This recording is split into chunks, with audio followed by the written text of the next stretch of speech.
All right, so we are streaming. People are filling in, which is really wonderful.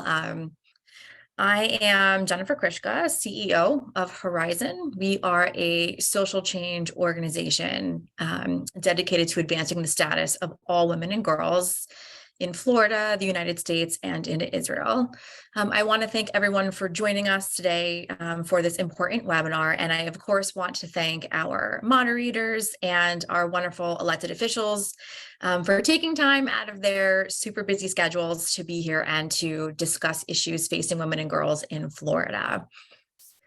If you're interested in learning more about any of the organizations, we can all include our websites at the end. I'm going to go ahead and turn it over to Nadia to get us started. Thank you. Thanks, Jennifer. Should we wait a couple more minutes, Takeda, or should we just go ahead? Okay, let's do this. Welcome, everyone, and thank you for joining this pre-legislative panel on the status of women in Florida. My name is Nadia Spivak. I'm here representing one of the partner organizations that have put together this panel, which are Horizon, that Jennifer just introduced, the Women's Foundation of Florida, the West Palm Beach Alumnus Chapter of Delta Sigma Theta Sorority, and the Junior League of the Palm Beaches. We are a coalition of nonpartisan, nonprofit organizations, and we have made an effort in this panel to invite a diverse group of legislators from across the state. So thank you very much, senators and representatives, for being here today. I would now like to introduce you to our amazing moderators. The first is Alex Ayala. Alex is a current member of the Palm Beach County School Board, and she represents District 2, which encompasses Central Palm Beach County and spreads from West Palm to Green Acres, representing one of the most populated and diverse districts in the county. She's also the first Latina elected to the Palm Beach County School Board. So Alex. Our second moderator is Emerson Ferry. Emerson is the current president of the Coalition Against Period Poverty, whose mission it is to achieve menstrual equity in Florida through advocacy and policy change. Specifically, she's promoting a bill through her organization by asking for menstrual products be available in public school restrooms at no charge to students. Emerson's also currently a senior at Suncoast High School, which is not a busy or stressful time in her life at all. Just kidding, just kidding. Thank you, Emerson, also for being here. Thank you, both of you, very much for being here. And I'm so excited to see you to lead us into our panel discussion today. So with that, I can turn it over to Alex and Emerson. Hi, everyone. So first, we're going to start with opening statements. And everyone is going to have 2 minutes for their opening statement. So we can start off with Senator Lori Berman. Thank you so much. Good evening. Thank you to the Women's Foundation, to Horizon, for the Period Poverty Group, for all of you for putting on this program. These are all issues that are near and dear to my heart, and I've been a strong advocate for women. I've been in the legislature now for 12 years. I'm starting my 13th year, which makes me certifiable, I think. But I'm a little concerned about what's coming up this session. You know, we have tremendous issues here in the state of Florida. We have a crisis in affordable housing. We have a crisis with property insurance. We have a crisis in terms of getting enough teachers. Our environment continues to be threatened by algae and all sorts of problems. And instead, we focus, unfortunately, in Tallahassee very much on cultural war issues. And we had to have a special session last year to talk about property insurance. And what was even more shocking is Surfside collapsed. And we had an entire session where we didn't talk about that either. And we had to do that in special sessions. So the focus in Florida has been on these cultural war issues, and it's very disappointing to me. I have continued always to be an advocate for women and girls, partly because when I started, I didn't have such an illustrious group of women to support me at the time. Now I do, and it's fantastic. I'm so happy to be on here with Representative Skidmore, Woodson, Rainer Goldsby, and also my fellow colleague Senator Rosalind Osgood. And I think there might be some other people who are coming on. But anyway, I have filed 2 bills. I'm going to run out of time that really affect women. One, to have lactation rooms in courthouses, and one for what called Grayson's Law to change domestic violence laws to make it harder for a parent who has threatened another parent to get full visitation rights for their children when they're worried about the child's safety. So looking forward to talking to all of you and working for women. Thank you. Thank you so much, Senator Berman. And it's an honor, as always, to see you as my current senator, and always proud of the work that you do in Tallahassee. Next, we'd like to hear from Senator Osgood, who is new to Tallahassee, but not new to public service. And thank you again for joining us. Good evening, and thank you so much for having me. Thank you to the Women's Foundation, Horizon, and all the groups, the Ladies of Delta Sigma Theta, Sorority Incorporated, and all the groups that help put this platform together. We're at our best when women can come together and lead discussions that impact women. Oftentimes we have others trying to tell us what to do with our bodies and what we should do and how we should do it. I'm excited for this conversation. Always an honor and privilege to be in the presence of our esteemed members of the House of Representatives and my esteemed colleague, one of my mentors, Senator Lloyd Berman. It is good for us to have this conversation. I am a strong advocate for women and girls with a special focus on advocating for Black women and Black girls. It's kind of what I know best. I've been one all my life. And oftentimes when we look at data and programs and those types of things, we don't see that voice represented to the extent that it should be represented. So I'm really excited about this collective conversation tonight, that we'll be able to speak to some points that need to be made, hear each other's thoughts and ideas, and work together as a cross-section of women to address issues that relate to women and girls. It's critical. We know that nothing happens in the whole wide world without a woman or a girl leading. Thank you so much, Senator Osgood. I'm really looking forward to hearing what you're going to say tonight. Next up is Representative Marie Woodson. Good evening, everyone. Thank you so much for having me. My name is Marie Woodson, and I proudly represent District 105. I am so delighted to be in the company of such distinguished women. I have to say thank you to the Women's Foundation, Takita King Pine. Actually, I started with the Women's Foundation where I had my first training when I was thinking about running for office. So I'm really excited to be coming back and really try to give back a little bit of what I have done so far in the state legislatures. And I'm looking at all those great friends of mine, both senators and also my colleagues, the state representative. We are all in Tallahassee fighting for women. As a former public administrator for Miami-Dade County, and also as the former chairwoman of the Miami-Dade County Commission for Women, as a mother, as a daughter, as a friend to all women, I continue to advocate for women, not only to have a better seat at the table, but to have a better quality of life. Because we know when we fight for women, when we advocate for women, the entire family benefits. We have seen the work that women have done. And we need a woman to be president. We need a woman to occupy all those other high seats. And we have some right here who can become president of the United States of America. So I really I'm so excited to have this conversation this evening with all of you. And I look forward to doing some great work in our community in Tallahassee and all over the world. So thank you for having us.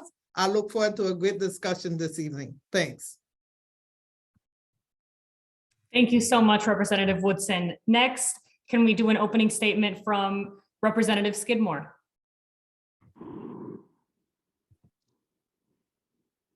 Well, thank you so much. I'm going to stay off camera because I'm still in the car, haven't reached my destination, so I want to be safe. So thank you so much.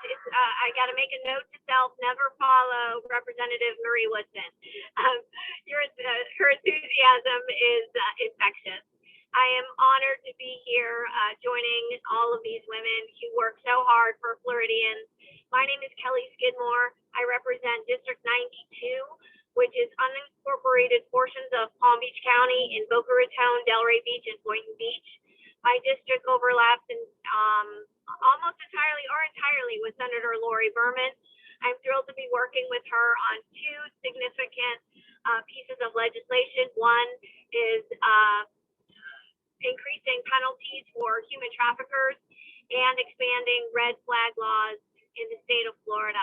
I am the proud sponsor of the Learning with Dignity bill, which would require menstrual hygiene products available for free in our public middle schools and high schools. We have a great strategy for this year.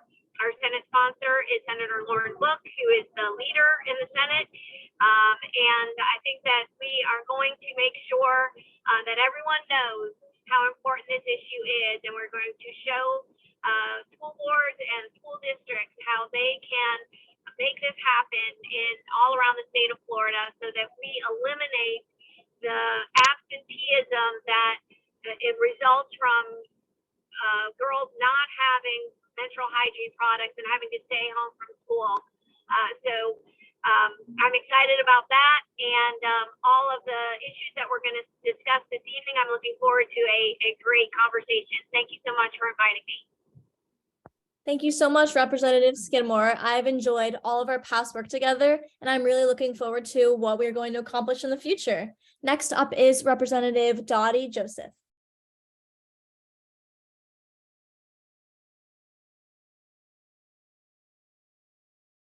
Representative, you're muted. Okay, what about now? Can you hear me?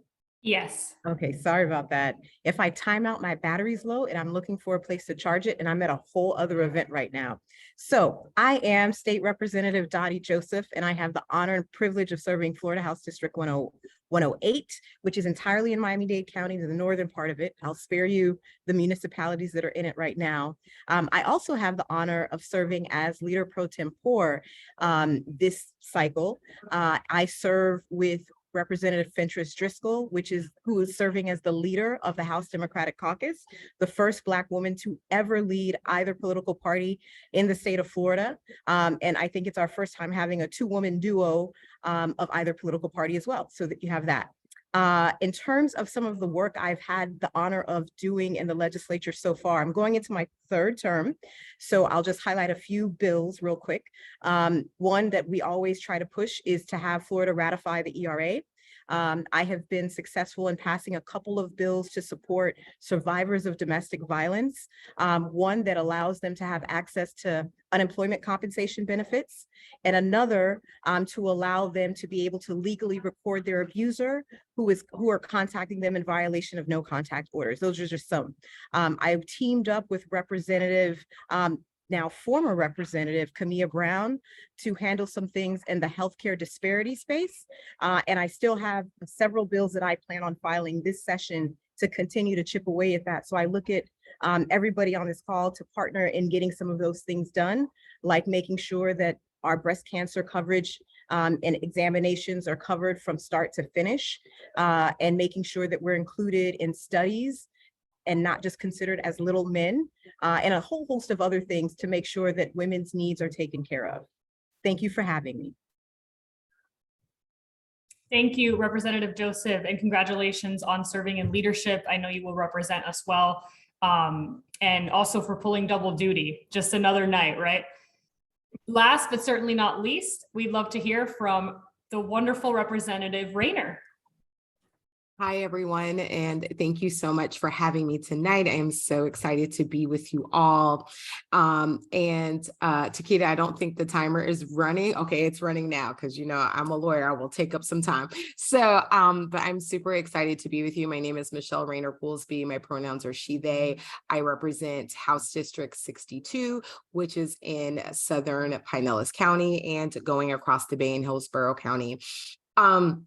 I'm just passionate about women's rights and young women and young girls especially.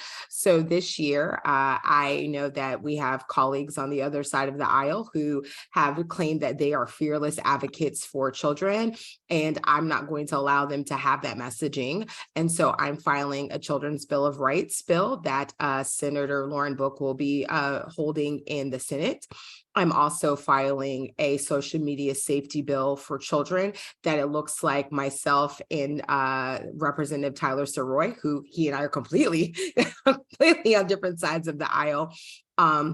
We'll be filing that in order to protect children, especially when we're seeing the uptick of trafficking that is happening, and many of these young women are being targeted on social media. And it looks like Senator Boyd will be carrying that in the Senate. And I'm also filing a food insecurity bill. And many of you know that I was able to get passed and signed into law an urban agriculture bill. So this bill builds on that. It allows municipalities to be able to convert residential to commercial for specifically for small grocery stores that have a small footprint in areas that are considered food desert.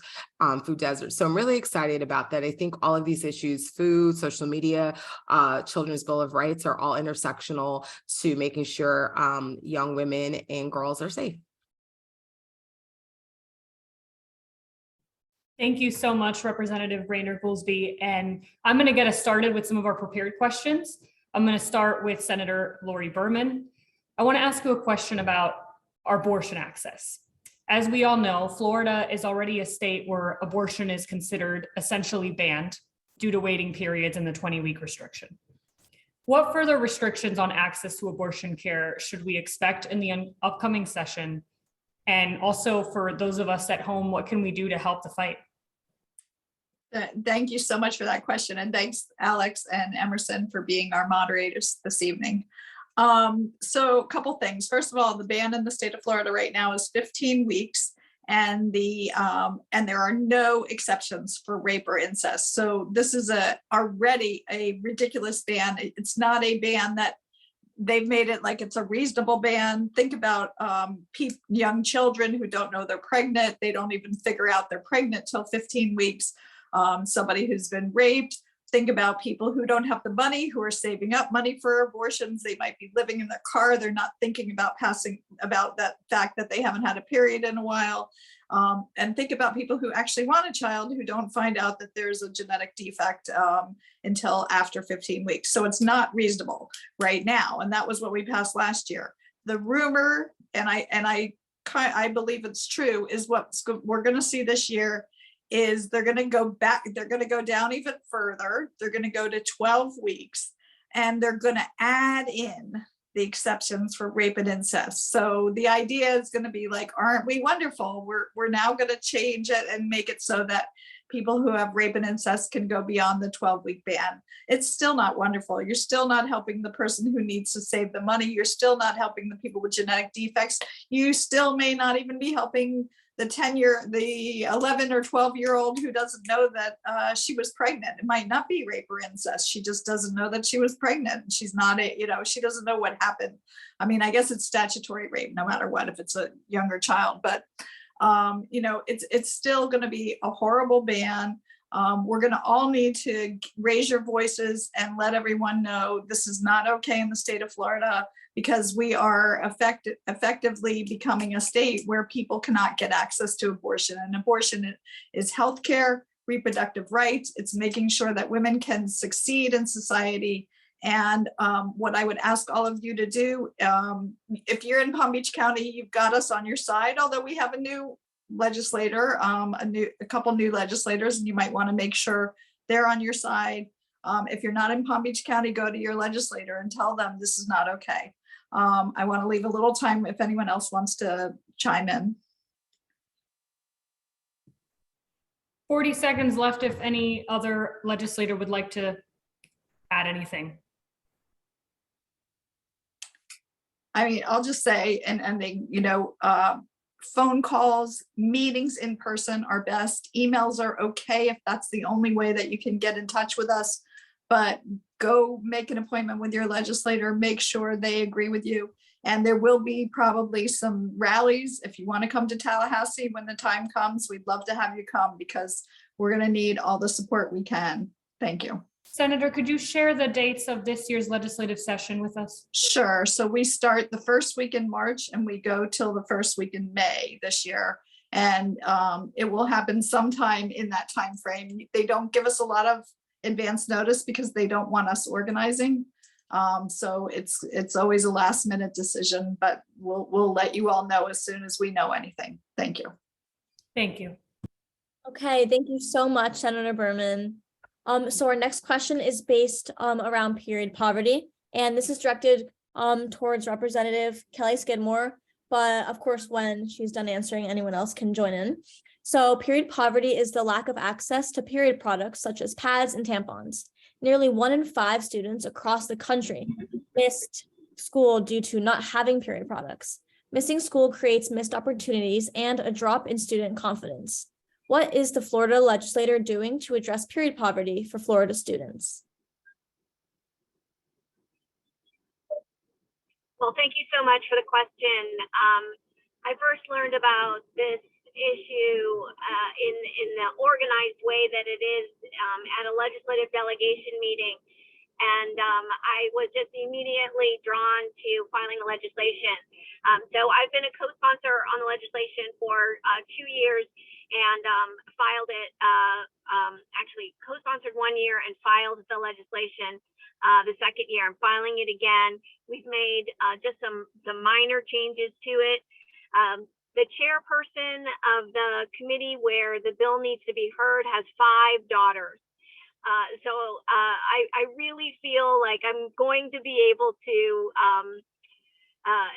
play on, what he knows his daughters needed and what he knows as the chairperson of healthcare regulation, what is important to young girls, young women during this time in their life, that missing that much out of their school year is unacceptable. This is a product just like toilet paper, just like paper towels that are made available in the restrooms in public schools. And to suggest that women should be able to be providing their own products is just inexcusable. It's a man's world. And if men were the ones who were menstruating, believe me, there would be products in the bathrooms.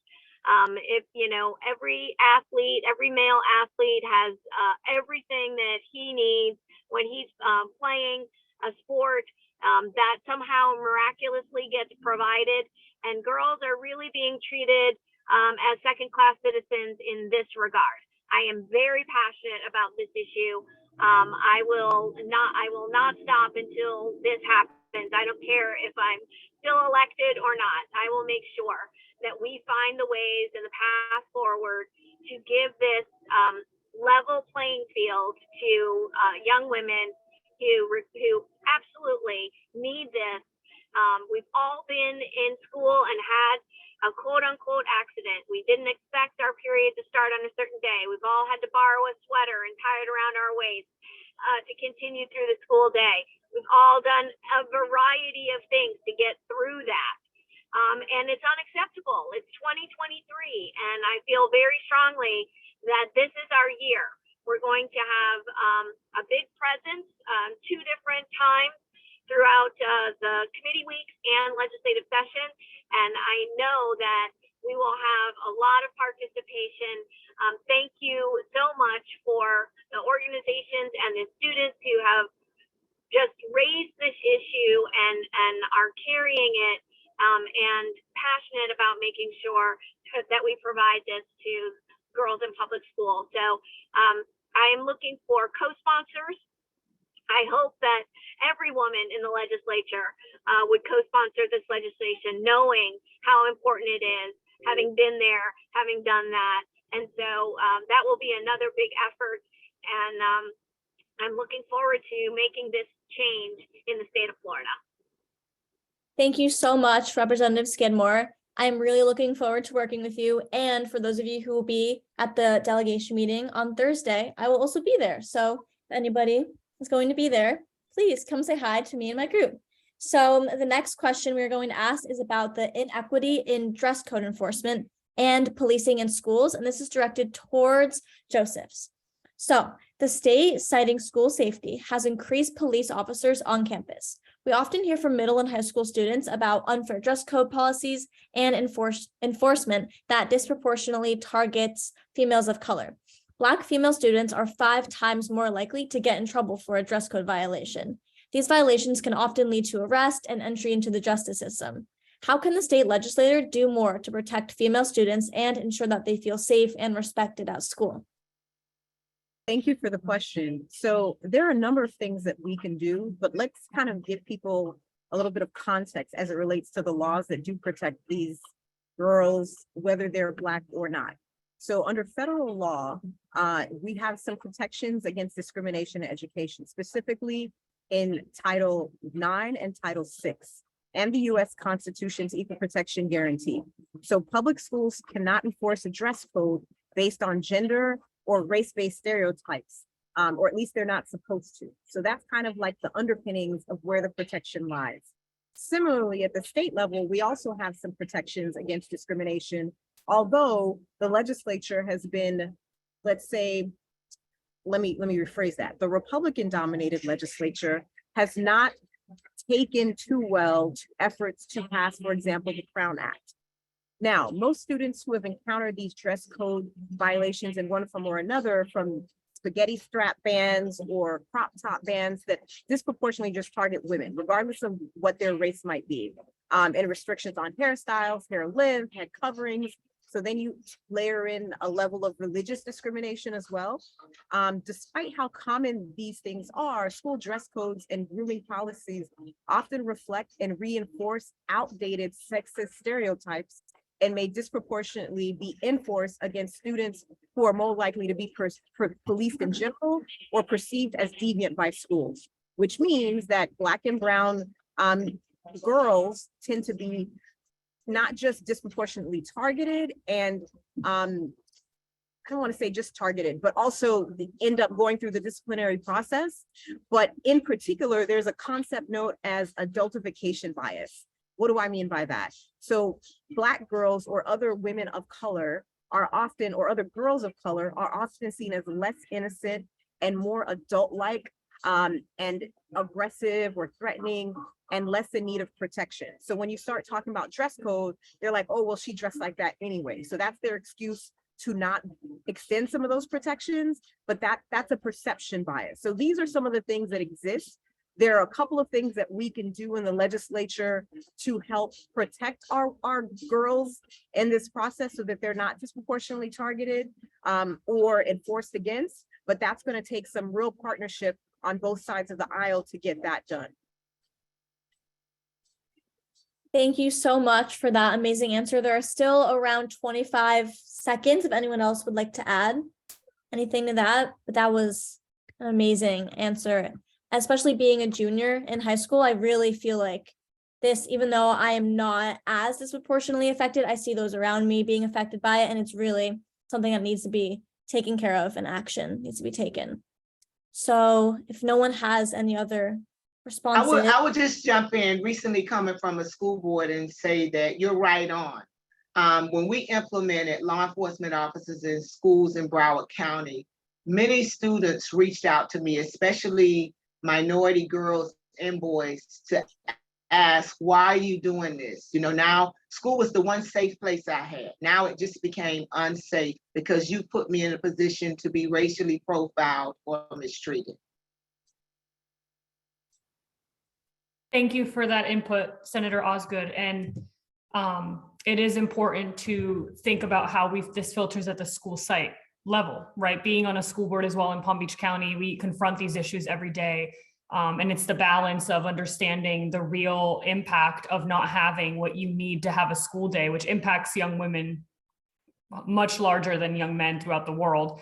And the safety piece, which we see horrors play out every day around this country because of gun violence. So it is definitely a complex situation. And the reality is having conversations around how to ensure that the safety piece is actually about safety and not about profiling with our law enforcement officers and our school police. Here in Palm Beach County, we have our own department, which gives us a little bit more flexibility with how our officers are trained. But great point in bringing that up. And your experience, I'm sure, will be very valuable as you discuss these things in Tallahassee.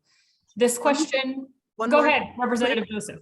So I wanted to thank you all for having me because I have to hop off. I have my event going on right now. But I will just put this in a larger context really briefly in the world in terms of how women are policed in terms of dress versus others. And a key example right now is what's going on in Iran. We have lots of people protesting because a particular young woman was overly policed with her dress and the religious codes there. So as bad as it is here, some places it's way worse, but notice it's always disproportionately impacting women and girls.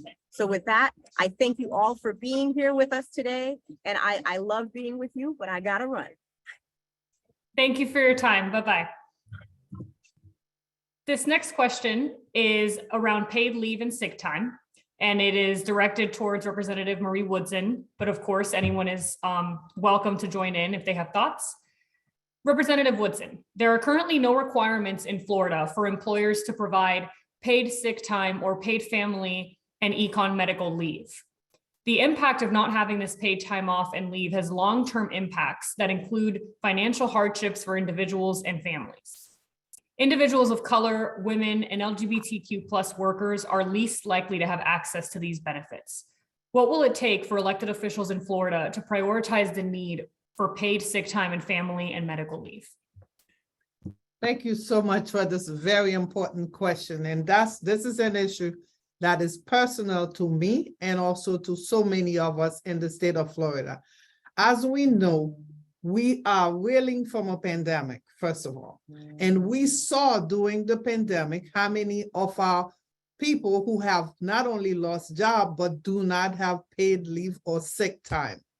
There's nothing in statute in the state of Florida that required a private business to provide sick leave to employees or paid leave. We know this is a major issue in our state, and we know that we need to do better. This is 2023. It's inhuman. It's something that really need to be addressed, and we are not taking it as serious as we should in a state like Florida. I have done some work with SEIU in that area and also the Labor Community Alliance, and I have educated myself a lot on this topic. I would give you an example. I used to be an administrator for Miami-Dade County.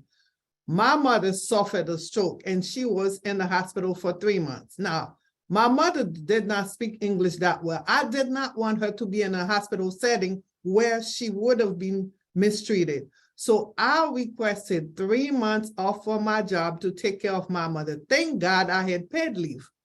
If I did not have paid leave, I would not have been getting paid. And you know what it takes. It takes two income for family to survive. So it is, I know from firsthand how important it is, how critical it is, and we are not doing much in Florida to address this major issue. Not only it is cruel, it's also public health, because when workers cannot take off to stay home, to take care of themselves or their families, they come to the work environment and they pass that on to other people who come, for example, in a restaurant, at the hospital, they pass on whatever issue or illness that they have to others. So for us not to be doing anything about that in the state of Florida, I don't know what we are thinking. We don't have our priorities straight and more needs to be done. So I'm talking to a lot of different organizations to see. I know there have been some attempts made to come up with some legislation. Unfortunately, we have not been successful. So I am committed, and I know all my colleagues in there would agree. I know Senator Hasgood has fought for that, Senator Berman, they all have fought for it, Ms. Webb. We all have done some work in that area in order to make it better in our state. But guess what? We will continue to fight. We are working. I'm working with some group to see if we can put a good piece of legislation to address this issue. It needs to be addressed, and I'm committed to do the work with my colleague in order for our families to fare better when they are sick. They can take time home to stay home with their families and as well to take care of themselves, so they won't expose you to whatever disease or illness that they have. So if anybody wants to chime in, there's no time left, right? Thank you so much, Representative Woodson, for that very thoughtful answer. Next, we're going to move on to our second to last question, which is regarding sex trafficking. And this is more directed towards Representative Rayner, but of course, anyone else who would like to join in. So a recent report from the Dolores Barr Weaver Policy Center reported that 1 in 3 Florida girls reports having suicidal thoughts. 1 in 5 have been sexually assaulted or raped, and 1 in 8 feel unsafe in their own neighborhoods. What is the Florida legislature doing to address the leading risk factors for human trafficking, including sexual abuse and assault, mental health struggles, and other experiences of violence? Well, I think that that is such a timely question, and I can't speak to what leadership is doing, but I can speak to what I am doing and what my many of my colleagues are doing that are on this call. First and foremost, I think that we have to be really serious when we're actually going to enforce human trafficking laws. There are a host of hotels that are all through up and down Hillsborough County, Miami-Dade County, Broward County. These are Orlando, Orange County. These are leading trafficking areas in Florida that we know where trafficking is happening. And yet we're not cracking down on it. We want to crack down on everything else. We're not cracking down on it. We have the laws that are there. And so that's number one. I think that we have to get very serious about that. And so I don't know if there's another mechanism that the legislature can do. But to me, as a lawyer, I'm like, well, the law is there, so we need to enforce the law. Number two, as I mentioned earlier, when I first spoke, I am introducing a social media safety bill for children. One of the things that we've found out through the research I've done and the extensive research that my wife has done, because this is like her passion, is that children are being targeted, especially on TikTok. There is things, what we call endless scroll. So, and so they're constantly being targeted. There are ads that are being targeted to children that are, 11, 12, and 13 years old, ads that should not be, where Facebook and Instagram have already admitted they could stop that. They know how to do that. And so we are going to be putting some safeguards around how our children are being handled with social media here. Because what we're also seeing when we're thinking about trafficking is that a lot of these young girls specifically are getting targeted through social media apps. They're getting targeted through, there's one called Monkey. This is like, I don't know all of them. My wife has this whole list that she trains parents on, but there's Monkey, there is Discord, there is Snapchat, there's Facebook. And they are getting preyed on through all of these different types of apps.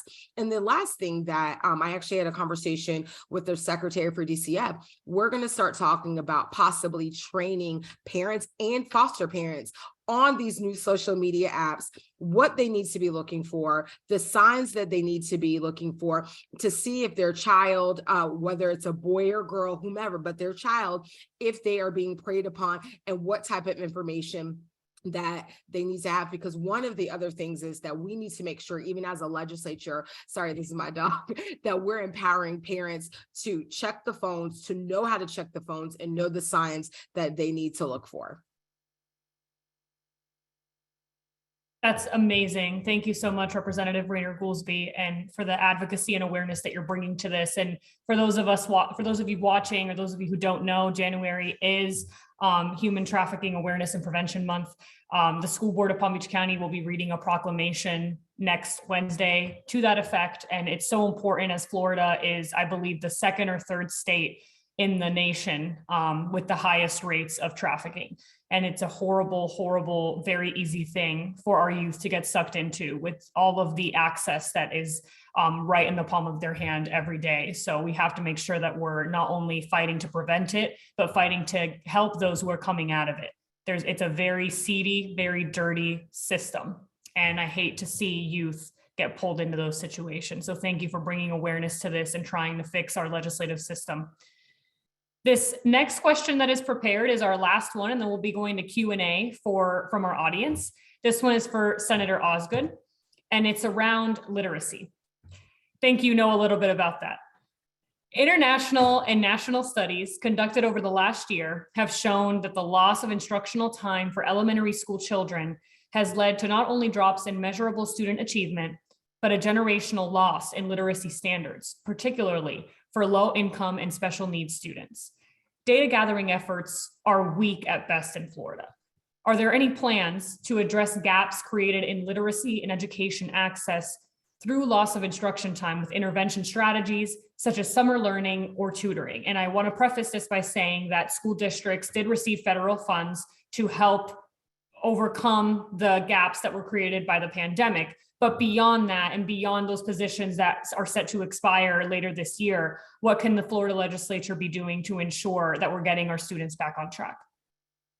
Certainly, before I answer it, I want to say that I'm also at an event and I'm going to have to leave. And tomorrow is Human Trafficking Awareness Day that we should wear blue.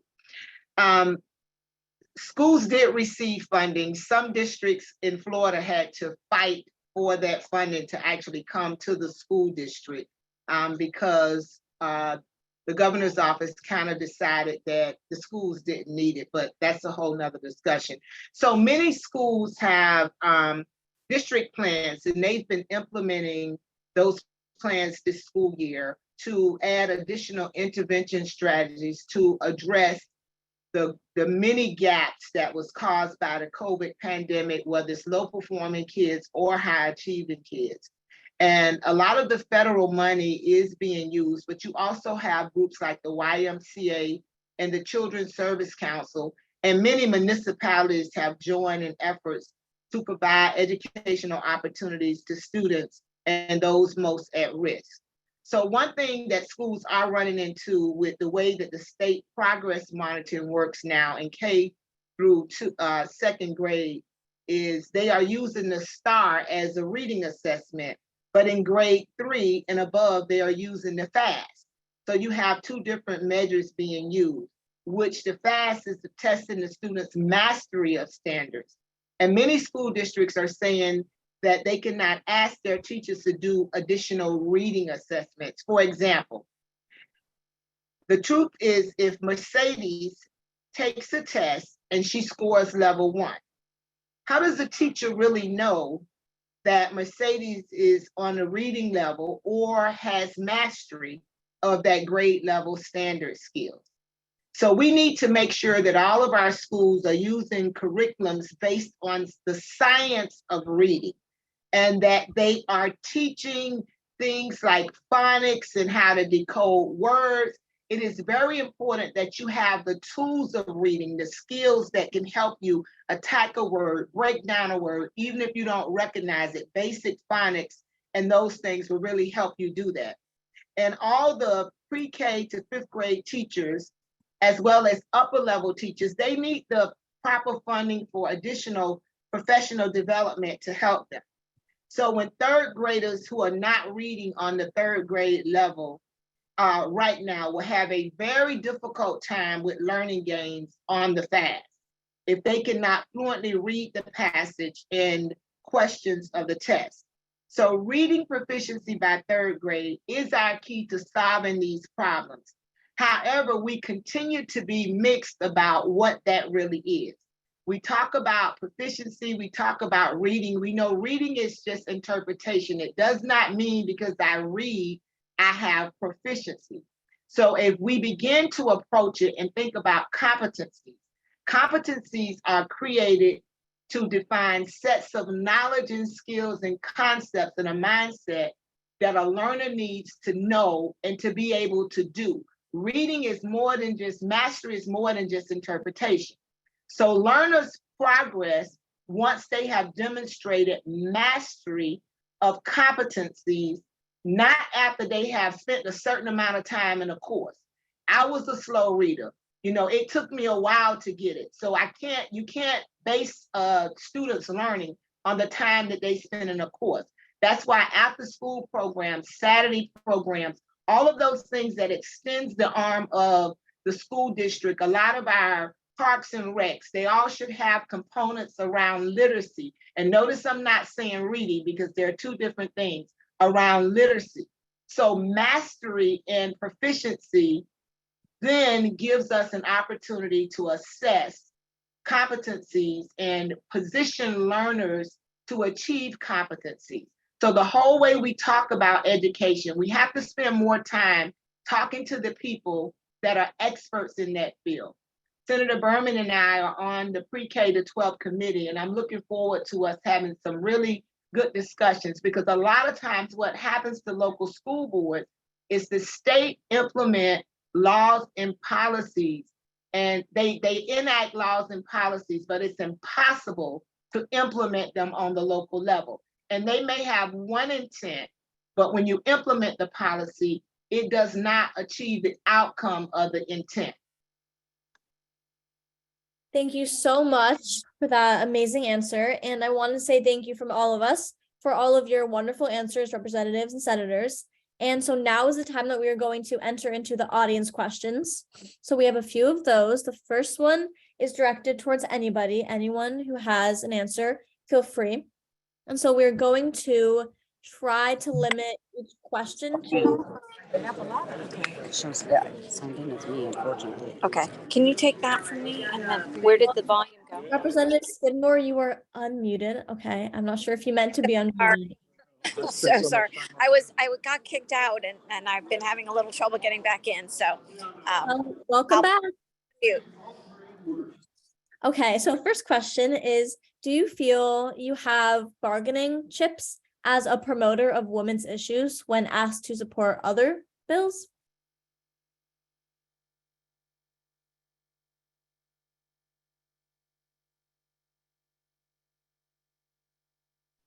Again, this is for anyone to answer if you feel like you have. Oh, yes, Representative Rayner. You know, I don't know if I would necessarily call it bargaining chips, but what I have said is, listen, I understand that I understand math very well. I know we've seen in recent weeks that people don't really follow math that well, but I understand what math means. And so for me, while the math may not be in my favor, I also have a voice. I also have a platform. I have a constituency that I can speak to. And so while the bill or legislation may be passed that I may or may not agree with, I can most certainly speak to it. And so I don't necessarily, when I'm passing legislation or I'm looking at policy, some folks look at it like horse trading, and that's fine. I tend not to. I tend to be, my word is my word. My bond is my bond. There are certain things I can get with, certain things I can't. And even if I think a bill is harmful,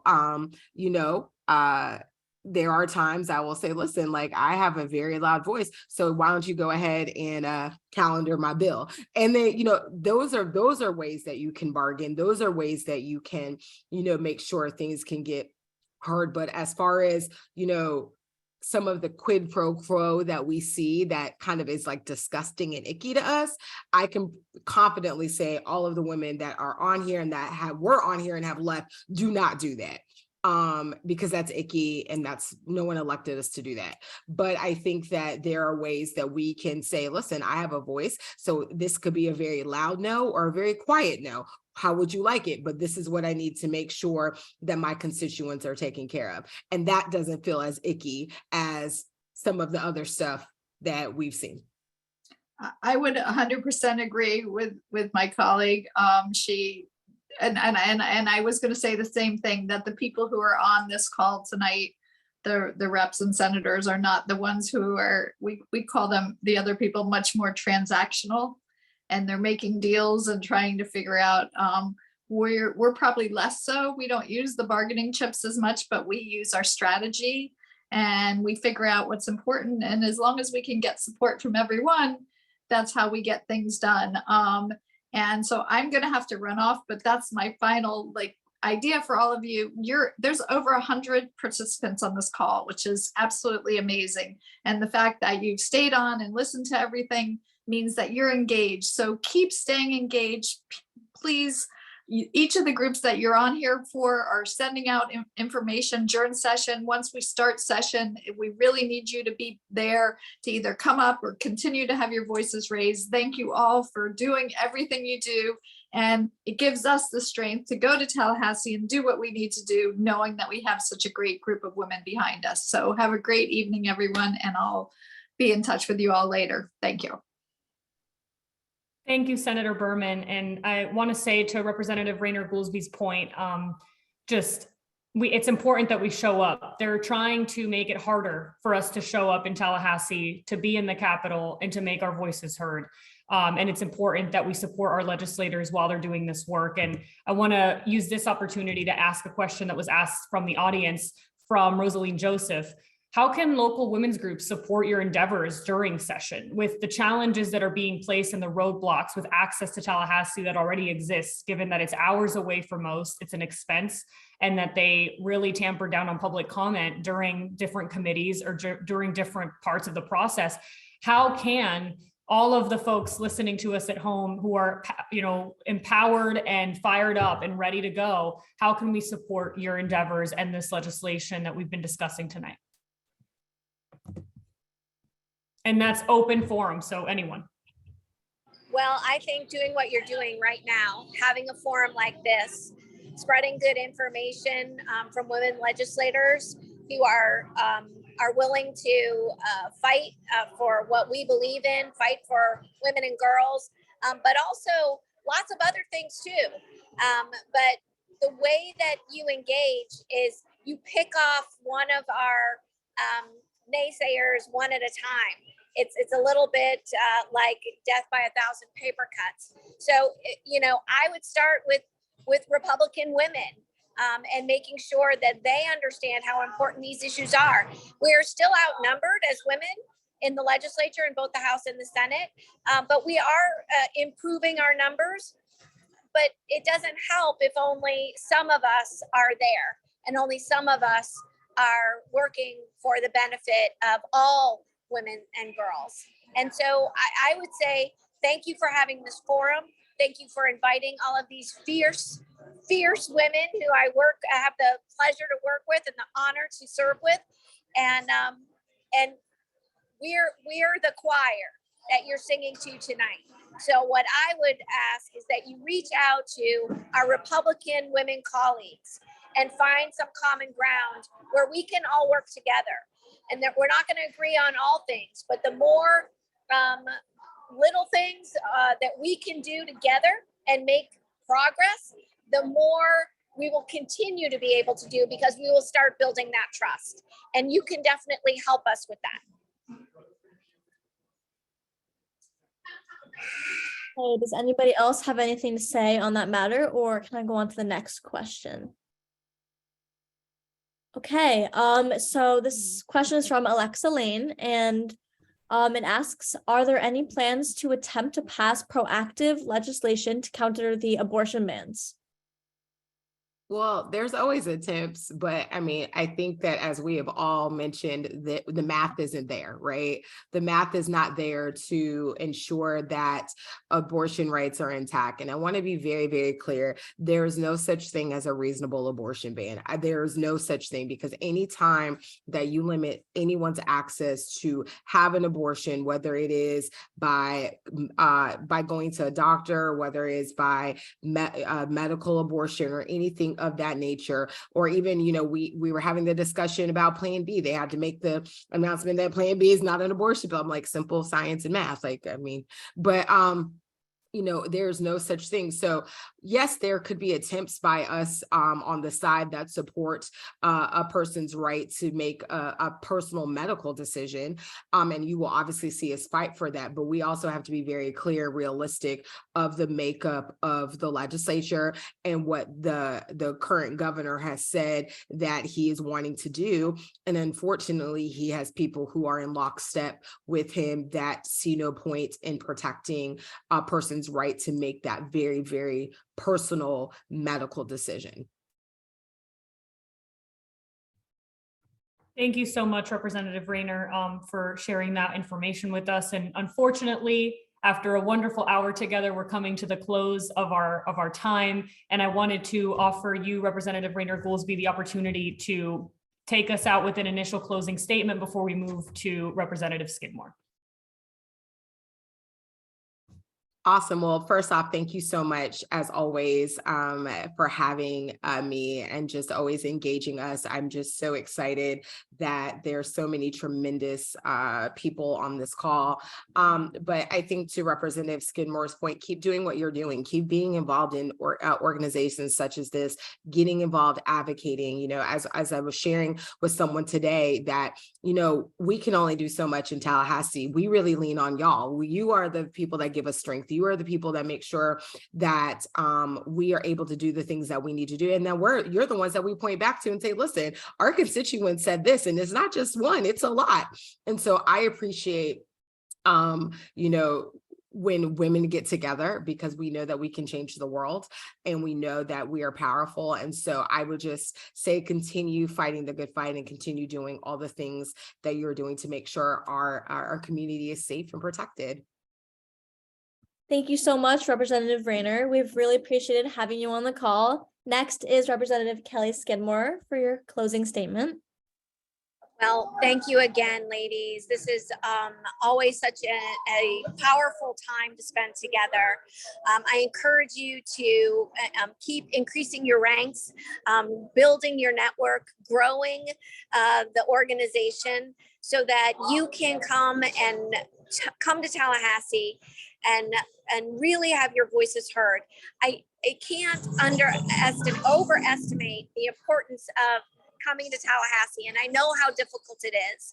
We all do. You can't get there from most places in Florida, but to invest in that time and come to Tallahassee and organize and have press conferences and demonstrations and protests, it is meaningful and it is impactful. We may not stop bad legislation that day, but we continue to grow the number of people who are aware of what's happening. And that is one of the best things that you could possibly help us with. So keep doing what you're doing, keep growing and expanding. You have invited such a strong group of women legislators to join you tonight, and they are committed to helping you in this effort as well. So we're in it together. And as it has been mentioned many times, together, women can do anything. So thank you. Thank you so much, Representative Skidmore. And now on to Robin with the closing and the thank you. Thank you so much, Emerson. I want to thank our moderators. You all did a phenomenal job. And on behalf of the 4 female-led partner organizations, I want to thank our state legislators for taking time out of their busy schedule. As you saw, many had to drop off due to other commitments, but we thank them for carving out 60 minutes or so to talk with us and our viewing audience. They helped us to understand the various policy issues that is impacting women and girls across the entire state of Florida. You have educated us and you've given us your perspective of the pending bills and conversations that are coming ahead in the upcoming legislative session. And I also want to thank you, our viewing audience on both Facebook and Zoom. I love the engagement on Facebook and also here. And I just also want to remind you that, use your voice. There are 40 members in the Florida Senate and 120 members a part of the Florida House. So you can reach out to legislators, again, not just the women who were here on Zoom, but you have the entire legislature at your disposal. Also, as a reminder, our state's legislative session begins on March the 7th. It will run for 60 days until May the 7th. And again, they are in committee meetings now through mid or the end of February. Again, stay engaged. We ask you to use your voice to advocate for what you need and for what you want. Again, thank you and have a good evening.